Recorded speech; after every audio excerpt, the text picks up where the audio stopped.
So, as I already told you, um, there are many techniques, many kind of steps in the martial arts world, in karate, but to have an effective technique, we don't need to know everything.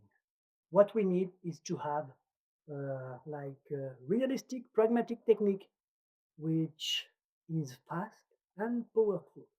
So it's better to focus on a few techniques like Kizamizuki, Gyakuzuki, or Izuki Maegeri, and to master these techniques, to have a very, to have a huge confidence in that techniques, and to be able to use that techniques in any situation with confidence that you know if you launch your Maegeri at full speed, it will be very difficult for your opponent to block or to dodge. So instead of practicing many different techniques, many different kata and kata bunkai, that's very interesting. But if we want to be effective, we need to build speed and power. And we also need to know some basic steps that can be useful in fight. So there are many kind of steps, but to summarize, only 4 are very useful and are necessary to master in order to be to have a good kumite, to have an effective kumite, attacking and blocking, dodging, escaping. So we already covered Tai Sabaki, and it's all around Tai Sabaki and Yori Ashi. So basically, you are in Jukamai here.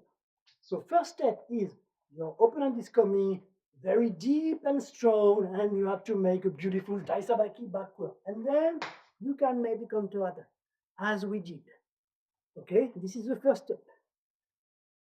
Second step is like you go on the side, you go Yori Ashi. So from here, you go Yori Ashi on the side, and the attack which is coming straight is here, and we can't make counter attack here.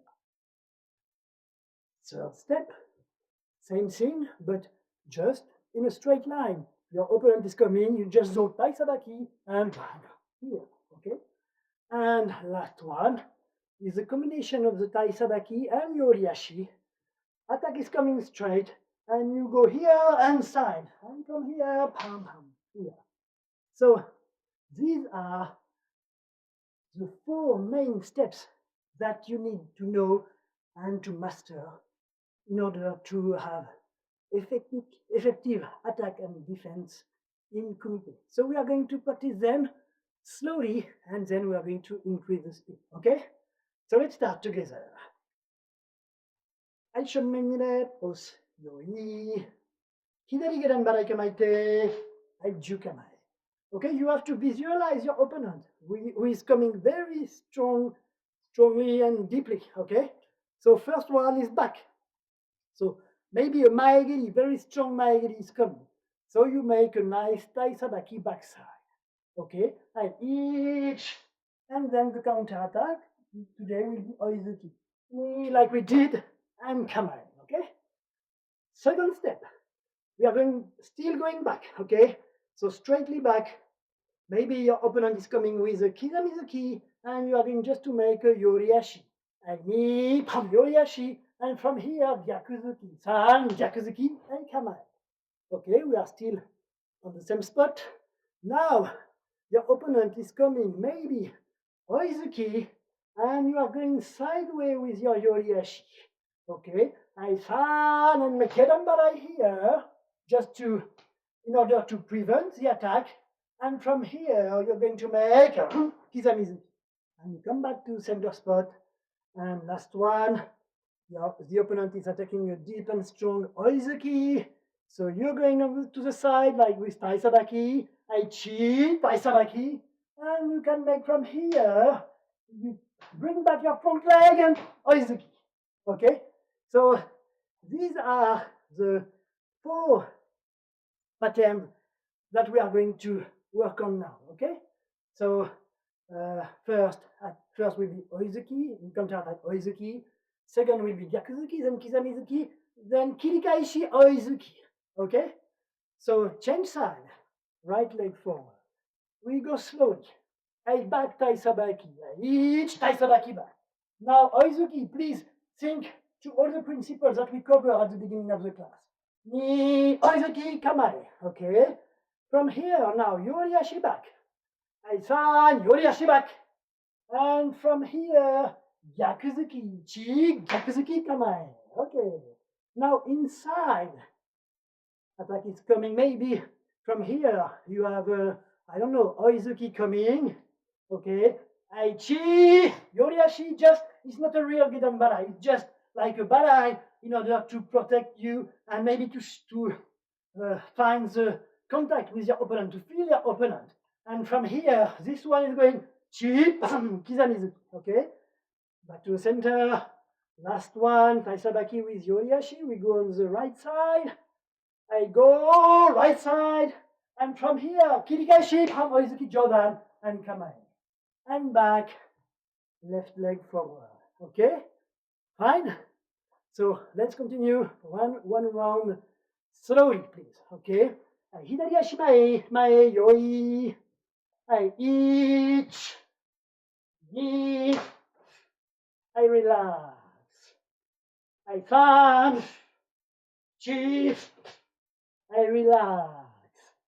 I go, look, I relax. I teach, touch, I relax. I hand tie. Okay? Right leg forward. I eat, knee, I relax. I fan, chip, I relax. Go, I look, I relax. I teach, touch, I relax. Yame.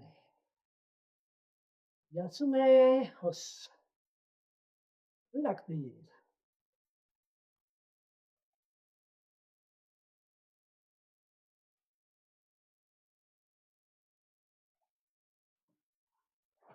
So when we practice Kiri Kaeshi, this means cutting technique. Like you cut the technique, you cut the intention of your opponent. So if you're here, I'm going to practice Oizuki with Kiri Kaeshi. So this is not Oizuki straightly going forward. This is Oizuki from here. So you bring back your front leg here. So of course, you don't bring back your front leg like this. It's impossible to go back. You have to bring it back and keep your hips parallel to the floor.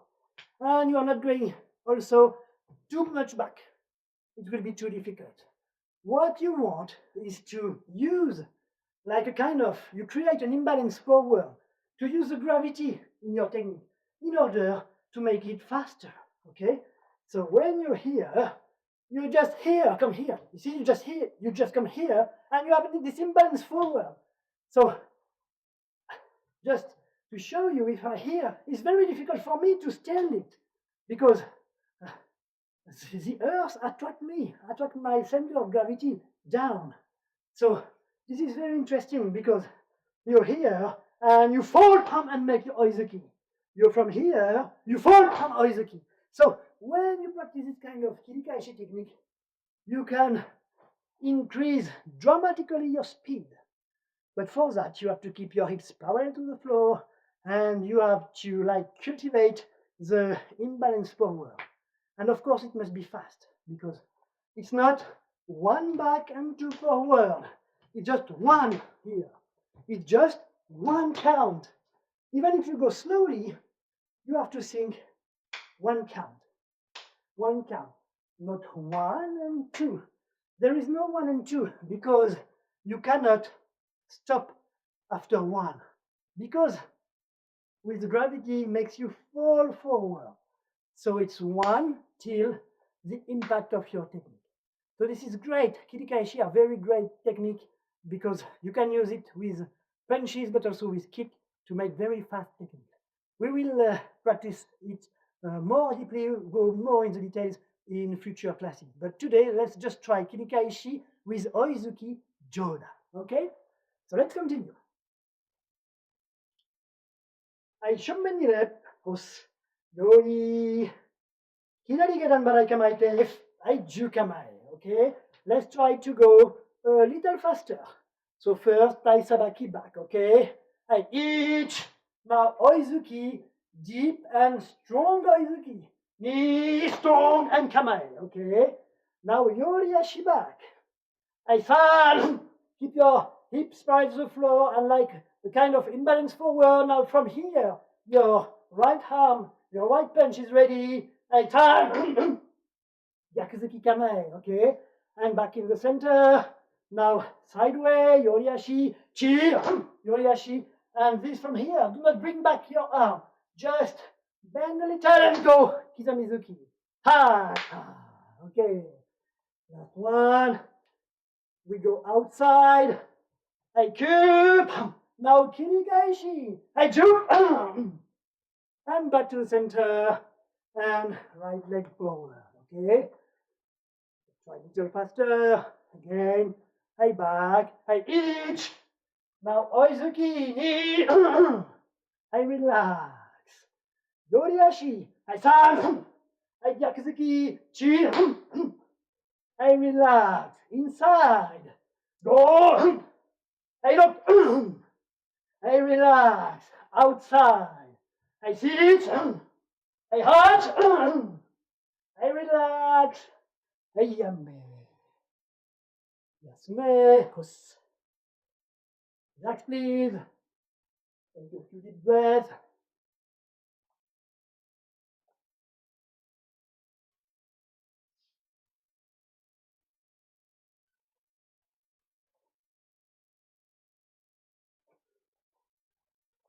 So these steps combined with the mindset of the Kumite that I think we cover in one of the first Kumite classes. I'm pretty sure we already talk about this. Like there are 4 types of like attitude, like situations in Kumite that your mind must be aware of in order to react correctly and effectively and to practice a safe Kumite. A safe Kumite means you don't want to be KO, to get injured in the face every time. But you want to be able to practice at full speed without getting injured and without hurting your opponent. So we will cover this again, this mindset of Kumite. But I think if you go back in time and watch one of the first Kumite classes, I'm pretty sure we already covered this. But today, let's focus more on the technical side to keep your back straight, your hips parallel to the floor. And as I already told you, especially in our compression class, in our previous compression classes, you have to build kime, which is the ultimate power in karate, in your stances. We usually think that kime is only for punches, kicks, like for attacking techniques or even blocking techniques. But we need to build kime also in our stances. This means that when you go back, you don't want to go back and just here. If you do that, you are not enough grounded. You need to build power, like to compress your power down inside your tandem and towards the floor, towards the earth, in order to be able to use back the earth to put energy in your techniques. So you need to build kime from here in your stance. So you have to go back like a Tai Sabaki and on the floor, inside the floor. Here you build very strong kime in the floor. So you are like if you were stick to the floor. If someone is taking you, try to lift you, the floor will come with you, the earth will come with you, as you are so much grounded. This is the image we have to pursue in our Kumite practice, especially in Tai Sabaki. Even in Yori Ashi, but it's more difficult in Yori Ashi. So this means that when you go back, you cannot make it like 1 and 2. Like when I see You are here, 1 and 2. This is not possible. You have to be able to go straight. You have to go back straight. You have, this is basic, so you have to be able to go back like your feet are on 2 lines, 2 rails here, and you have to go back, not center and back. You have to go back to follow your rails, like just make a hip motion here. If you want to be able to build kime, and if you build kime from here, of course, you will have kime in your following technique because your stance will have prepared your attack technique, your next attacking technique, or your block. So this is very important to build kime in your stance.